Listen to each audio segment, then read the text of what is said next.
இருக்க பொருளை வச்சே ரொம்பவே டேஸ்டியாக அவல் பாயசம் தாங்க செய்ய போகிறோம். வாங்க அது எப்படி செய்யலான்றதை பார்க்கலாம். கடாயில் 2 டேபிள் ஸ்பூன் நெய் ஆட் பண்ணிக்கலாங்க.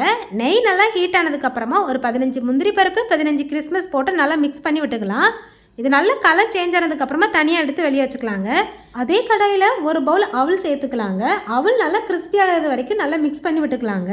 தனியாக ஒரு பாத்திரத்தில் 1 லிட்டர் பால் ஆட் பண்ணிக்கலாங்க. பாலில் தண்ணி சேர்க்காம காய்ச்சிக்கலாம்.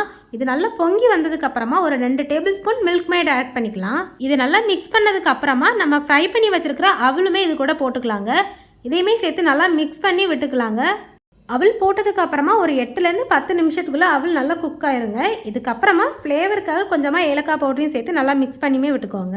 2 நிமிஷத்துக்கு அப்புறமா ஃப்ளேமை ஆஃப் பண்ணிக்கலாங்க. இது ஓரளவுக்கு சூடு கம்மியானதுக்கு அப்புறமா ஆல்ரெடி ஸ்வீட்டுக்காக நம்ம condensed milk 2 tablespoon add பண்ணியிருக்கோங்க.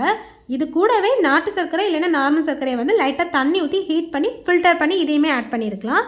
White சுகருமே இது கூட ஆட் பண்ணிக்கலாங்க. இது கூடவே நம்ம ஃப்ரை பண்ணி வச்சுருக்க அந்த நட்ஸையுமே சேர்த்து நல்லா மிக்ஸ் பண்ணி விட்டுக்கலாங்க. இதை சர்வ் பண்ணும்போது நமக்கு பாதாம் பிஸ்தாவுமே சின்ன சின்னதாக கட் பண்ணி ஆட் பண்ணிக்கலாம். வேணாம் அப்படின்னா ஸ்கிப் பண்ணிக்கலாங்க. கண்டிப்பாக நீங்கள் உங்கள் வீட்டில் இந்த அவல் பாயசத்தை ட்ரை பண்ணி பார்த்துட்டு எப்படி இருக்குது அப்படின்றத கமெண்ட்டில் சொல்லிடுங்க. நம்ம சாம்பார் பொடி பருப்பு பொடி இந்த ரெண்டுமே ப்ரிப்பேர் பண்ணி சேல்ஸ் பண்ணிகிட்ருக்கோங்க.